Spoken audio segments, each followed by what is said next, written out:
Так, приветствую всех, друзья мои, на моем канале. Сегодня хочу рассказать и показать один интересный кошелек. Честно признаюсь, подсмотрел на просторах интернета, но в принципе имеет право на жизнь.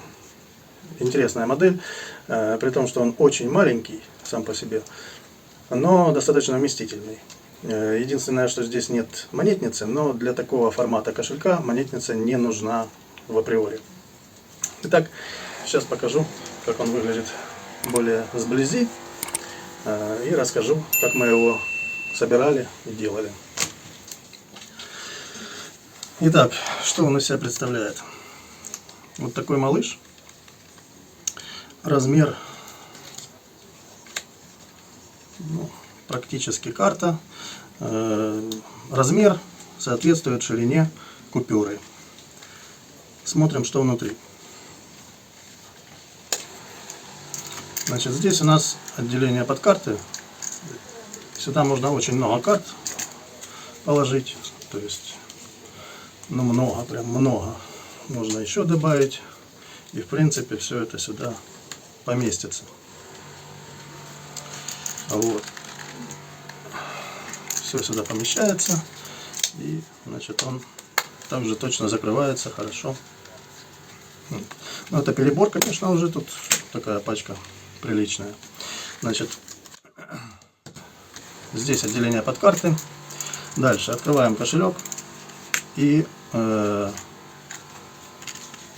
купюры. Очень большую пачку можно поместить сюда. Удобно, достаточно удобно их вкладывать и доставать. То есть вы можете сразу иметь доступ к номиналу купюр. Вот таким образом он закрывается. Дальше. Значит, здесь у нас купюры. И тут же еще есть отделение для карт. Тоже 1, 2, 3, 5, сколько хотите, сюда можно поместить. Я знаю точно, что такой формат кошелька очень понравится людям, которые не любят большие аксессуары. Поместится в абсолютно любой карман. В джинсы, в задний, в передний карман, в нагрудный карман.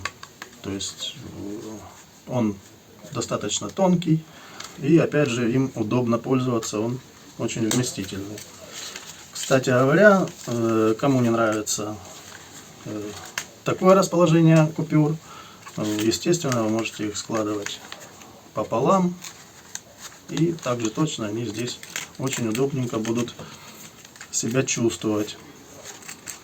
Опять же, сюда карты кинули. Сюда тоже какое-то количество карт вкинули. Вот. И вот такой вот интересный кошелек. Итак, кому понравилось видео, ставьте лайки, пишите комментарии по поводу нравится, не нравится. И наслаждайтесь просмотром изготовления данного малыша. Всем спасибо.